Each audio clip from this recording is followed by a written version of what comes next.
Hi there! Since catching up with the first year of GFL2's content, I've been meaning to continue my overview of the shifting CN meta timeline. Right now, the CN version is ahead of global by 11 patches, which, depending on how quickly the release schedule speeds up, amounts to about 6 to 8 months of content.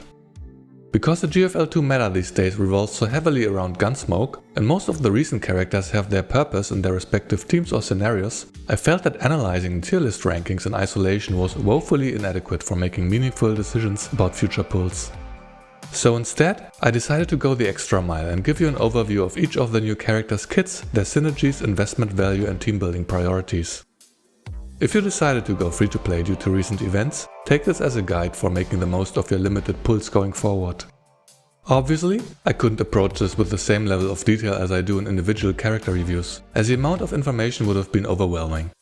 Assuming the community doesn't disintegrate within the coming months, I'll be covering each character in depth once they're announced for global. Without further ado, let's get to it. First up is the Electric team, whose members have been delayed on the global version and are likely to release one after another in the coming patches. Leva and Lenna make up the core of the team. Lenna is the amplifier and enabler of her element by creating voltage tiles, applying electric debuffs and boosting both skill and stability damage. Leva is the main DPS of the element and carries the team on her back. Her power level is in line with recent characters like Chiwa and Nikita. Her main mechanic revolves around dealing extra damage against stability broken enemies. Think of it like Yohi's negative defense damage bonus, just that Leva converts overflowing stability damage into an additional damage multiplier. I'll refer to this as overstep damage. Besides voltage tiles, the team also centers around two states, positive and negative charge. Briefly put, targets affected by negative charge take extra fixed damage, and allies with positive charge deal bonus electric damage. While Leva has access to negative charge via her fixed key, she relies on someone else to provide the amplification via positive charge. Enter Andoris. She's a versatile sustainer that can function on any team. Crucially though, she has access to both negative and positive charge. Leva benefits from up to 60% bonus damage due to positive charge, cementing Andoris' spot on the team. With the introduction of the most important members out of the way, let me show you how the team works. The turn order generally has Lenna go first to set the table for the team. She starts by using her S2, which consumes 3 confectance points, if available, to grant extra command. The skill applies stability loss to the target, which increases its stability damage taken by 2. Remember that Leva's overstep mechanic requires the enemy to be stability broken, after which stability damage is converted to bonus damage.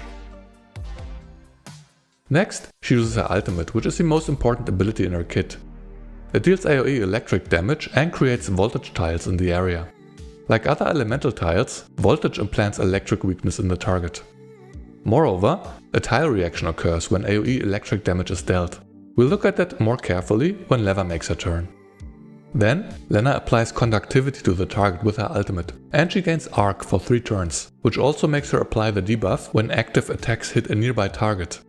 You may remember conductivity from Mosin Nagant's kit, but its effect is not too interesting. It is considered an electric debuff though, which is able to trigger Mosin's support actions at V6. Here, Mosin springs into action twice due to the double debuff application, shredding a good chunk of the boss's stability index. Again, this is important to maximize Leva's damage output. Note that before V6, Mosin's support actions only trigger against stability broken enemies, reducing her value for Leva significantly. To illustrate, here Lenna makes the same move as before, but the V4 Mosin remains inactive. She's still a decent damage dealer, but she doesn't contribute quite the same. After the ultimate concludes, Lenna gains a new buff via her expansion key for 3 turns. This buff grants electric allies 3 extra stability damage, 20% bonus electric damage, and doubles the fixed damage from negative charge. Note that stability damage directly translates to more of Leva's overstep damage, so this part of the buff is not just helping to break targets faster. Lenna needs her V1 to maintain permanent uptime of her expansion key, otherwise her ultimate suffers from 3 turns downtime. That said, you'd still be fine with the V0 Lenna for all content that concludes within 4 turns. Next up in the turn order is Andoris. Note that she has already applied positive charge to the team via her fixed key at the start of battle. The buff lasts for 3 turns and, among other things, grants 35% bonus electric damage against targets with negative charge. Leva's passive grants her up to 25% additional damage, yielding a total bonus of 60%. Andoris reapplies positive charge via her ultimate and her expansion key, so the buff's uptime is permanent. She starts by placing her turrets via her S1. The skill itself doesn't deal any damage, but once she ends her turn, the turrets will attack, dealing single target electric damage. This makes her a decent enabler for QJ and also helps with boss mechanics that scale with additional bodies on the field. Before the first turret attacks, Lenna's arc buff activates, applying conductivity once more. This triggers the support action from the V6 Mosin. Andoris' turrets apply negative charge with their attacks, which activates a damage bonus from positive charge and makes Leva join the action. Leva's passive grants her action support for 60% of her attack up to 3 times per turn, when an enemy within her range is affected by negative charge.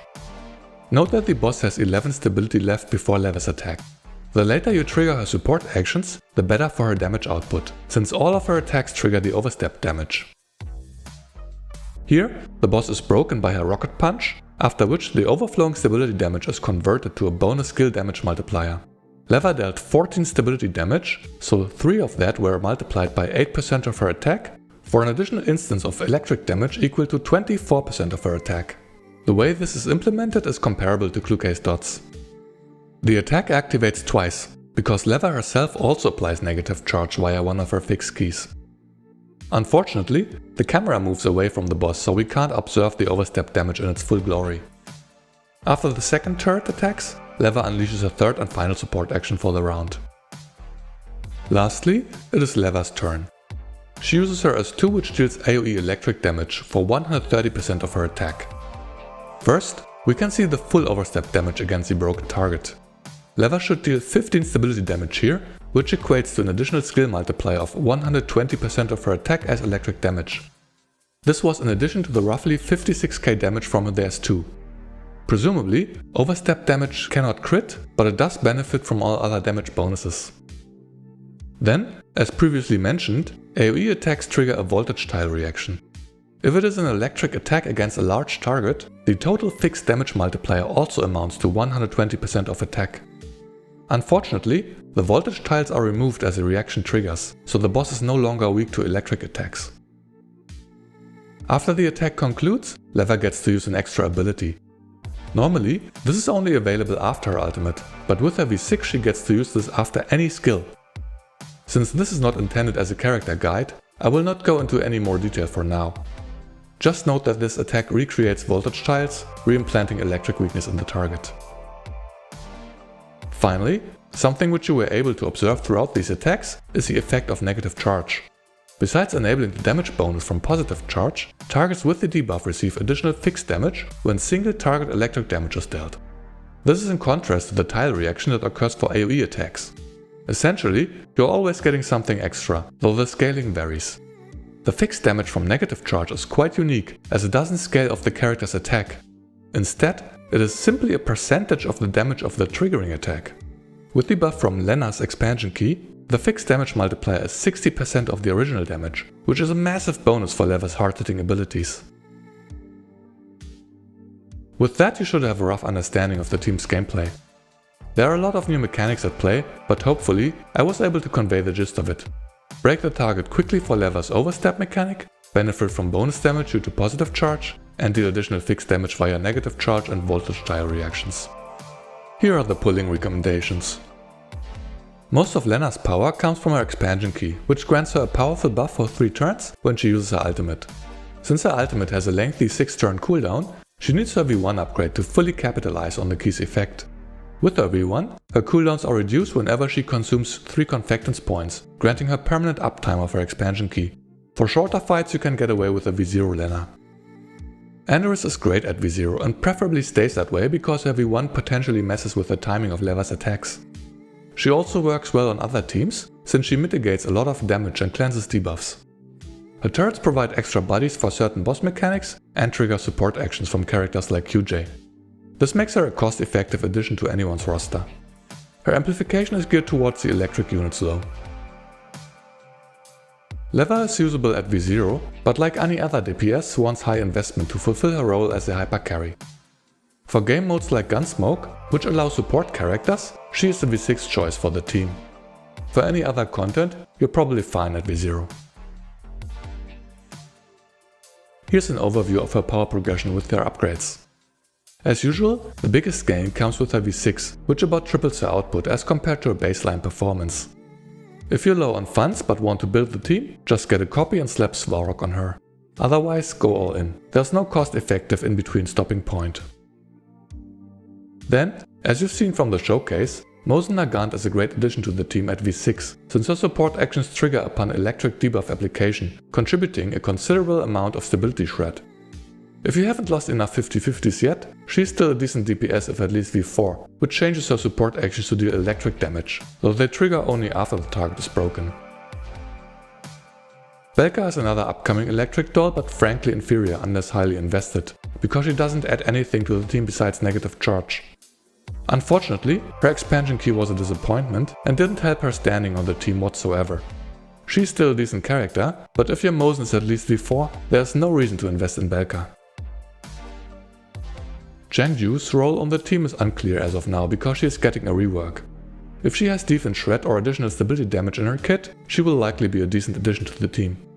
Otherwise, the most common flex pick for the mono electric team is Yohi, if at least V2, to provide a 30% defense reduction debuff as well as attack and stability damage buffs. That said, the electric team doesn't mix too well with other elements. The negative charge and tile reaction mechanics depend strongly on electric damage, and you generally want to avoid other aggressive tile creators like Vector to maintain voltage tiles.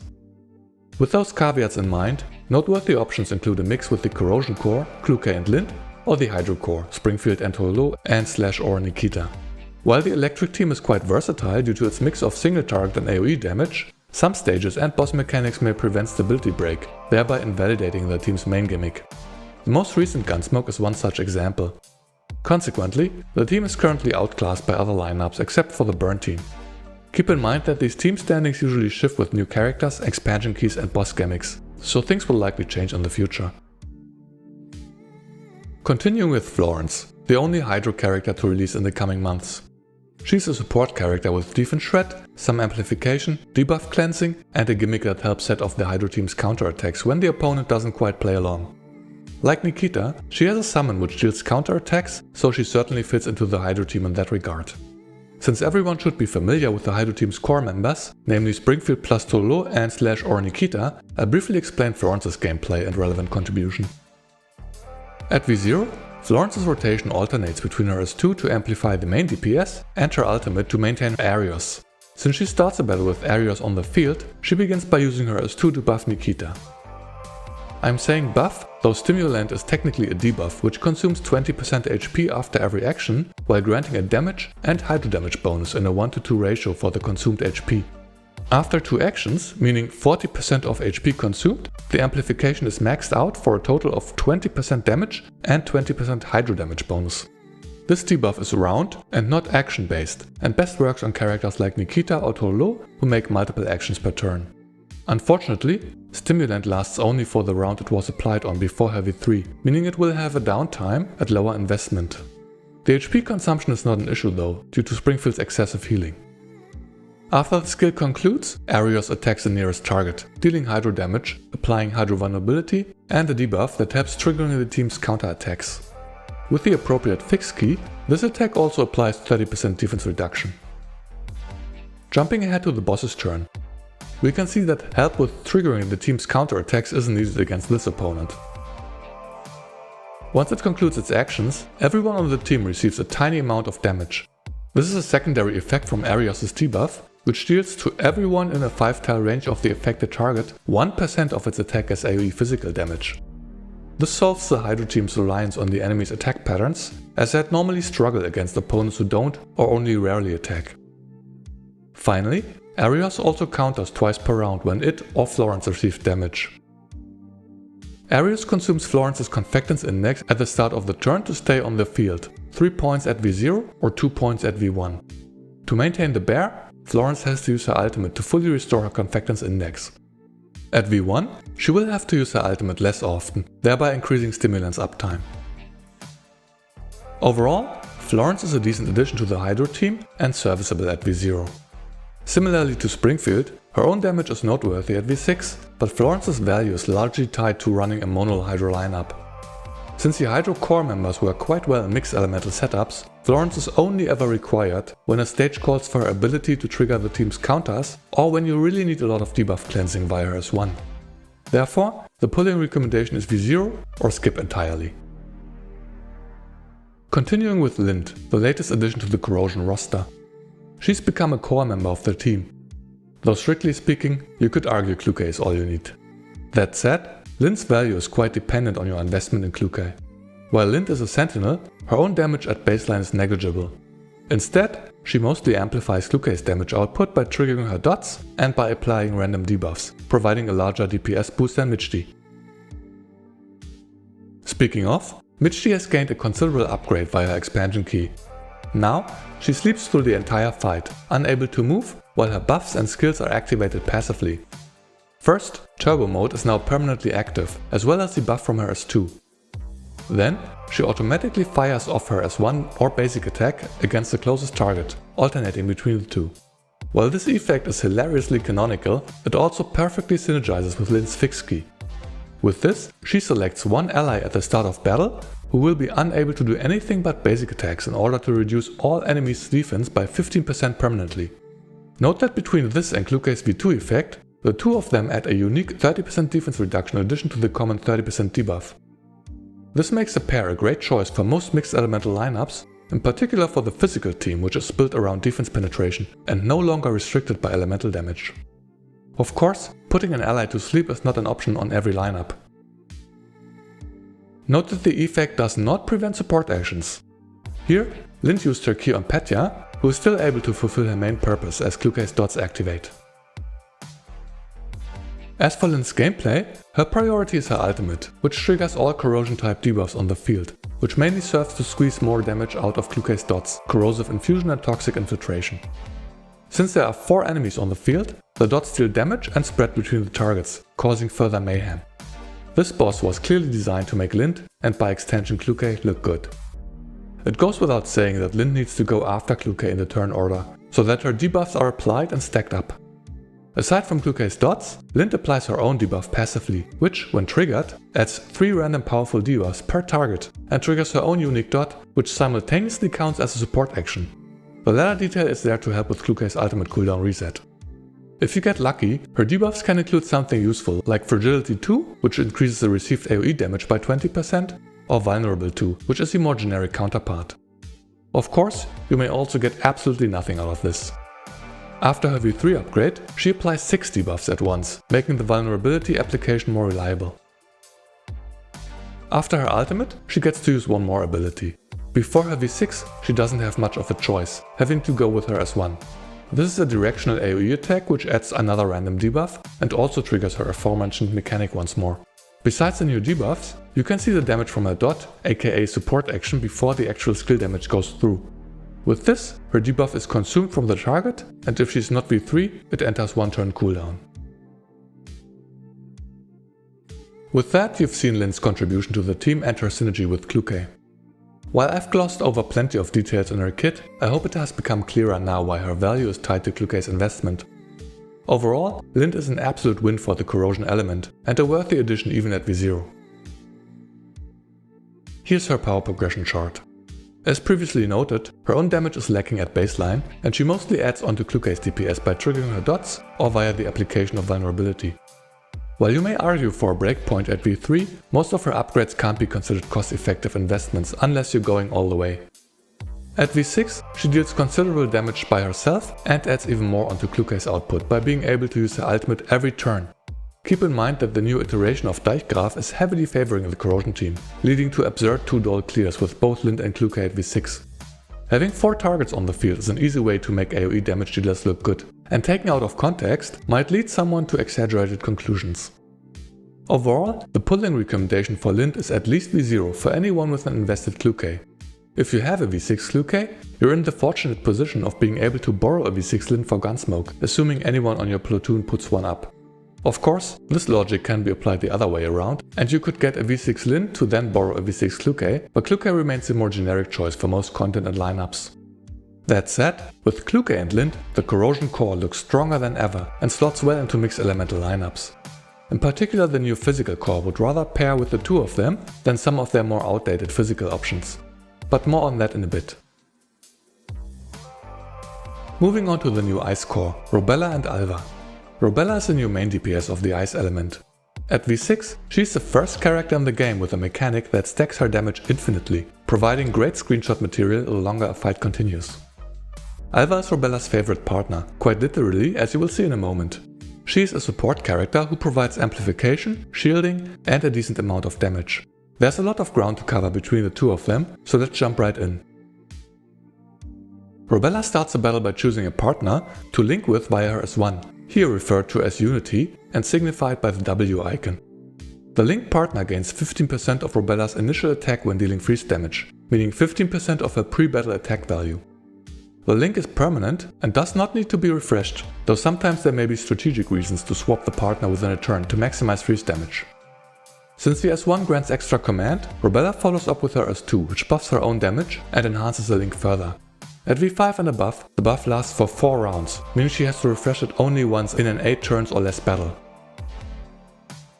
Then, the linked Alva starts by using her S2 to deal AoE freeze damage and summon this icicle, which, among other things, applies hypothermia to nearby enemies. This debuff increases their freeze damage taken by 20%. After the damage concludes, a secondary instance of freeze damage is dealt. This is another effect from the enhanced link. When the partner makes an active attack or interception, an additional instance of freeze damage equal to 30% of Robella's attack is triggered. Note that the targets caught in the AoE received stacks of inspection. Up to 3 stacks are applied if freeze damage was dealt, up to a maximum of 6 stacks. Spreading these stacks around the targets is very important. We will see the reason for this in a moment. If Alva is at least V1, her S2 activates her support mode. This will make her intercept active enemy attacks, dealing 60% of her attack as freeze damage. This of course adds to her synergy with Robella as a linked partner. At V0, she has to use her S1 to activate this state. Before letting the enemy's turn roll, there's one more peculiar mechanic in Alva's kit that needs highlighting. The icicle summon from her S2 did not just apply freeze vulnerability to targets in range, but also consumed a portion of their HP to convert it into a special shield-like effect. You see this in yellow underneath their HP bars. While in support mode, Alva boosts the team's damage by 20% against targets with shields. If a shield gets broken, Alva deals freeze damage and applies another 20% freeze vulnerability on top of hypothermia, for a total of 40% freeze vulnerability. The icicle will reapply the shield every turn while it remains on the field. Before the enemy makes its attack, Alva triggers her first interception. Alva converts 20% of her interception damage, or 30% after her V4, into a team-wide shield. She passively boosts any received shields further and grants offensive bonuses when dealing freeze damage based on the ally's current shield amount. Then, the interception damage is followed by the bonus damage from Robella and an assist from Dushevnaya. And everything is repeated once more because they are having so much fun. For the third interception, let me zoom in so that we can closely observe what happens as the pseudo-shield breaks. Here, Robella's follow-up damage broke the shield, thereby triggering the bonus freeze damage from Alva and the application of the additional 20% freeze vulnerability. As a side note, Alva's interceptions maxed out the inspection stacks on the targets. That said, after the enemy's turn, Robella initiates an out-of-turn attack for 150% of her attack plus 9% times the number of inspection stacks on targets, with inspection in her range. At the max of 6 stacks, this equates to an impressive 204% damage multiplier. After the attack concludes, the inspection stacks are consumed and converted to an equal number of sense weakness stacks.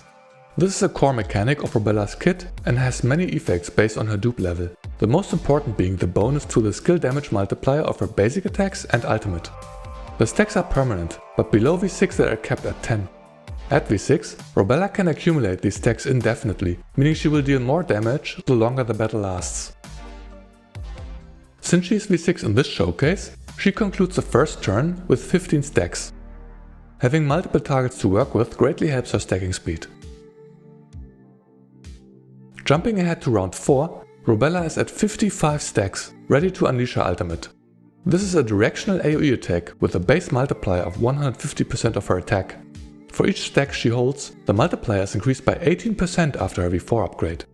Here, this adds up to a bonus of 990% of her attack for a total damage multiplier of 1140%. You can say what you want, but Robella wins the screenshot ability contest.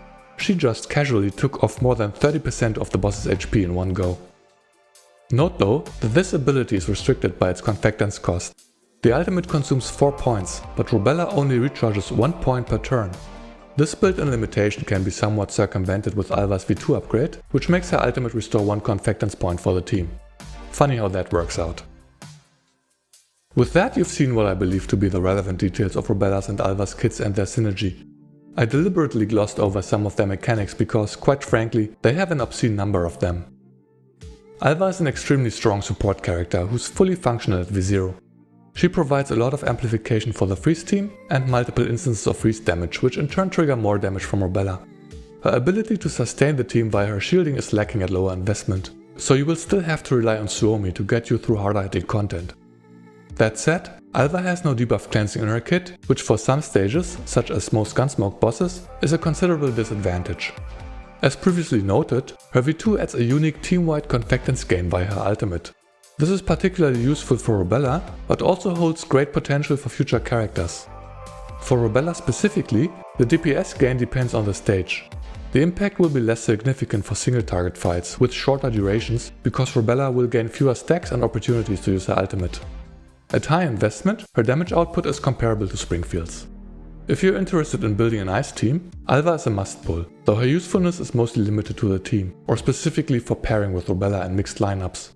She does her job well at V0, but if you want to splurge a little, consider additional resources for a signature weapon and her V2 upgrade. Robella is another instance of a damage dealer that is fine at V0 and great at V6. For stages like Gunsmoke that are mostly single target and limited to 7 turns, Robella's output is comparable to other DPS characters like Nikita or Leva. Here's her power progression graph. As just noted, the damage calculations were done for a single target, 7-turn battle, which underestimates the gain from her unlimited stacking at V6 for other content. They were also done before Alva's release. As usual, the cost effectiveness of the intermediate upgrades is not too great, though her progression is quite balanced. That said, if you want to dust off your old ice characters and run a freeze team for general content, get one copy of Robella. For Gunsmoke, see if you can borrow a V6 support Robella for the screenshot factor. For spenders, Robella is one of the better choices to invest in, since she does well in single target and AoE content and has no overly restrictive mechanic like Chio or Leva. She needs at least one other freeze character by her side, but Alva is practically begging for the job. The power of the new ice duo is formidable and likely has staying power. They can also practically pair with any other elemental core, giving them great account value. Finally, the time has come for the physical team. Quite literally, as Voymastina rescued the pseudo-element from obscurity and carried it straight to the top of the meta. She's the new best DPS in the game, surpassing all other recent damage dealers quite significantly.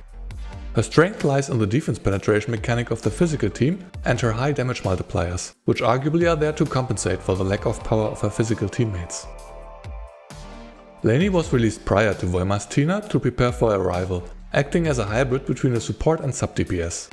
At low investment, she can be simply thought of as an additional source of defense reduction to help Voymastina reach certain thresholds for the overpenetration damage bonus. That being said, remember that defense shredding, the physical team's core mechanic introduced by Yohi, grants increasing damage bonuses for every additional 100% negative defense.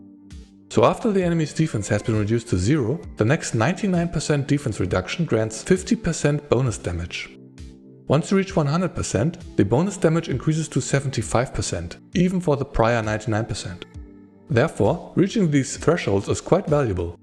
Voymastina is under the right circumstances the first character who is able to reach the maximum bonus of 300% negative defense, or 400% defense penetration in total, for a total damage bonus of 150%. With this refresher out of the way, let's have a look at their gameplay. Voymastina starts the battle guns blazing. When entering a fight, her S2 immediately activates a passive effect, dealing 300% of her attack to the 10 nearest targets, applying stun for 1 turn and dismay for 2 turns. Note that before attacking, she receives the defense shredding buff, which was previously exclusive to Yohi, via her fix key, allowing her to function on any lineup. Lainie starts a battle by using her ultimate to summon a clone of herself, which inherits 100% of her stats and all equipment effects, and unlike other summons, can be controlled manually. Note that after the summoning, all enemies are affected by 2 defense debuffs. She and her clone passively apply 1 each to all enemies within a 7-tile range, which reduces their defense against physical attacks specifically. That way, she provides a unique 20% defense reduction at V0 or 40% at V3 and above. Using the ultimate to summon the clone is not considered as an actual action, so Lainie can start the fight by applying the defense reduction before you switch over to Yui to do her slick dance moves, after which you can make your attack with Lainie. That said, Lainie's and her clone's attacks are synced. When you choose an ability with one, the other will use the corresponding skill, and you're not getting to use the 2 of them independently. There are different effects depending on whom you choose to make the attack, but generally speaking you want to start with her clone. Here, the clone uses its S1, an AoE attack, which is then followed by Lainie's S1, dealing single target damage. The skills have the same damage multipliers, but Lainie's attack benefited from 50% additional defense ignore and bonus crit damage because the clone initiated the attack. Note that Lainie is V6 in this showcase, making her a decent secondary carry, though quite frankly she is outclassed by Voymastina at this point. Having seen how she works, I want to highlight Lainie's synergy with Lin's mechanic of putting an ally out of commission. When mixing the physical and corrosion core members, Lainie starts by creating her clone, after which Lin uses her fix key on Lainie. This imprisons her, but leaves the clone to do its attacks freely. Since Lainie is synced with her clone, she will still follow up with her attacks, irrespective of Lin's key effect. Note that you want to use Lin's key on Lainie herself and not the clone, since having the clone initiate the attacks provides more beneficial effects. If my excursion into a mix of physical and corrosion characters confuses you, let me briefly mention that Myohi's expansion key removed Never Give Up's limitation. Previously, elemental damage disabled the buff for 2 turns, heavily restricting the physical team's lineup. Now, elemental damage dealers can do their thing, while Myohi's defense penetration remains in effect. With this little detour out of the way, let us return to marveling at Voymastina's power. She has various types of out-of-turn attacks.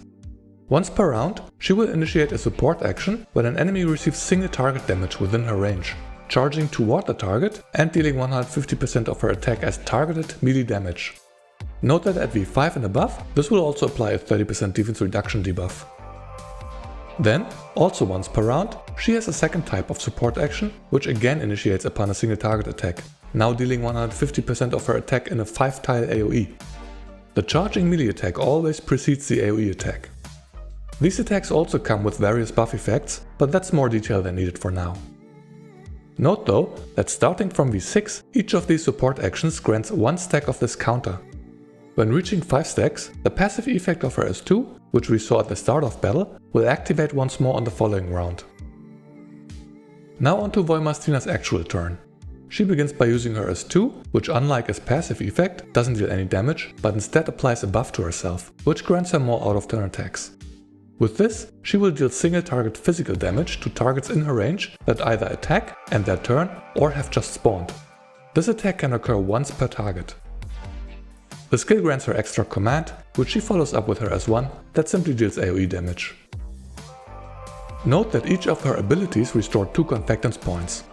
Once her index is fully recharged, it gets automatically consumed to increase her next active attack's defense penetration, crit rate and crit damage. If the attack is her ultimate, she also benefits from an attack bonus starting from V5. Since her ultimate is her hardest hitting ability, you cycle her abilities such that the activation of this passive effect coincides with the use of the ultimate. That is to say, on odd numbered rounds you use the S2 plus S1 combo to recharge the index, and on even numbered rounds you unleash big damage.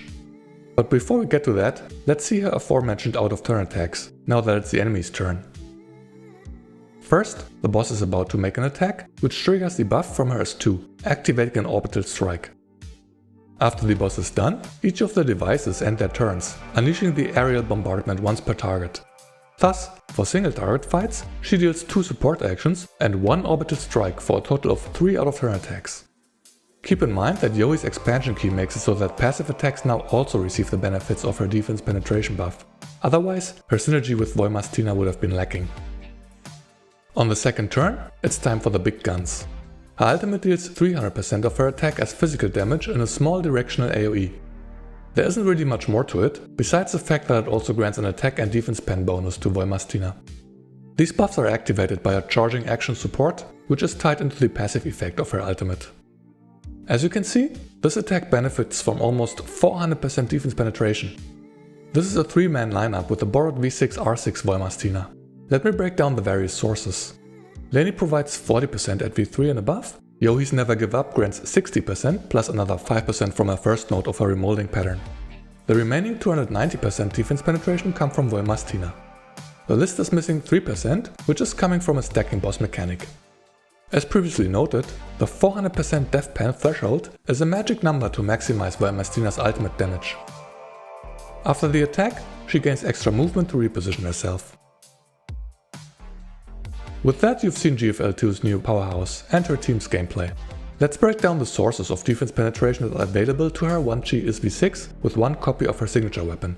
Since the 50% defense penetration from her passive buff only applies to one active attack every other turn, she can only reach the 400% threshold with her ultimate and none of her other attacks. At V6 R1, she reaches 265% on her own. Her physical allies at free-to-play investment yield 85% more, for a total of 350% for the ultimate or 300% for all other attacks. Reaching the 300% threshold with her entire kit is a great point to be at, granting her 100% bonus damage on all attacks. With the 50% defense penetration buff in Gunsmoke, you're reaching 400% for the ultimate specifically. Without such a stage buff, you're not reaching the threshold without a bit of additional investment. By mixing the physical core of Voymastina, Yohi and Lainie with the corrosion core of Kluke and Lind, you're gaining another 30%. If you can borrow a V3 or higher Lainie, you're at 400%. Alternatively, Yohi's signature weapon provides 10% and another 2 copies of Voymastina's signature weapon get you the final 10%. Frankly though, that's a terrible return on investment. Voymastina is already the best DPS in the game. At this point you're overspending for the flex factor. That said, here's her power progression chart. At baseline, she's a good DPS, but not outstanding. Similarly to Chiwa, most of her power is locked behind her V6, where she gains a huge power spike in her damage output. Without their allies, a V6 R1 Voymastina's expected damage is about 2.5 times that of an equally invested Kluke. Thus, Voymastina is currently the best vertical investment any player can make, free to play or otherwise. She is not dependent on her teammates and can slot into any lineup as a flex pick, much like Kluke before her. As for Lainie, she is fine at V0 and not a great investment beyond that. While the additional 20% defense shred at V3 is useful for Voymastina, it's not worth the extra 3 copies. Finally, let's explore this team building chart from Tempest. This is a good way for you to gauge a character's importance in their respective element and should give you a good idea of current meta teams. The rows in the table correspond to an element and the columns go in order of importance from left to right. On the left are the essential core members without which you're not really running that element. If you go along a single row, you end up with a mono-elemental lineup. For instance, here you have the full burn team with QJ and Vector as the core, Chiwa as the carry, and Sharky and Santa Racy filling the remaining spots. While going across rows, you end up with mixed elemental lineups, for instance by pairing the fire and hydro cores. The currently best team in the game mixes the physical and corrosion main cast. Voymastina, Yohi, Kluke and Lind are set, and whether you choose Michi or Lainie as the 5th character depends on the enemy's weakness. Robella always wants at least one other ice character by her side to link up with, preferably Alva, but Macchiato works as well, in particular at V1. Then, you get to freely choose 3 other characters, whether you mix with another element or go the full mono ice team route. As previously noted, the electric team is a bit more restricted in its ability to mix with other elements. If you're of a mind to go on an almost mono team with 4 characters, Voymastina is the best pick for a 5th slot. She has incredible damage and brings a 30% defense reduction debuff, which the electric team still lacks.